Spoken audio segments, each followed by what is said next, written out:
কি হয় সিন্ডিকেটটোত চৰকাৰী মানুহে কৰিব, চৰকাৰী মানুহ হাত থাকিবই লাগিব। মই চৰকাৰক এইটো প্ৰশ্ন কৰিছোঁ, আপোনালোকে সিন্ডিকেটটো কৰিবলৈতো অসমীয়া মানুহ এটা বিচাৰি পাব লাগিছিলে।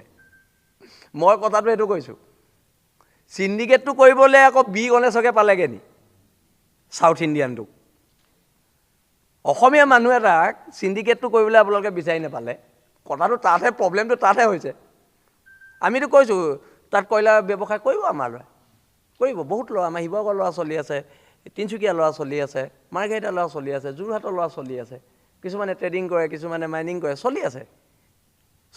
সিন্ডিকেট লৈছে, তাতো আমি আপত্তি কৰা নাই, কিন্তু সিন্ডিকেট লোৱা মানুহটো নিজৰ মানুহ এটা বহাব লাগে। এইবিলাক কি লয়, যি নলয়, সেইটো অসমীয়া মানুহ এটা লওক, আমি সেইটো কৈ আছোঁ। চব কয়লা ব্যৱসায় চব পইচা থকা মানুহে কৰে হা, আৰু মই এইবিলাক একো নাজানো, কোনে কি লয়, 1 লাখ লয়, 2 লাখ লয় নাজানো, কিন্তু লোৱা মানুহটো অসমীয়া হ'ব লাগে, মই সেইটো কৈছোঁ। লোৱা মানুহটো আমাৰ নিজৰ হ'ব লাগে। বি গণেশক পইচা দি অসমীয়া ল'ৰাই ব্যৱসায় নকৰে, কথা ইমান।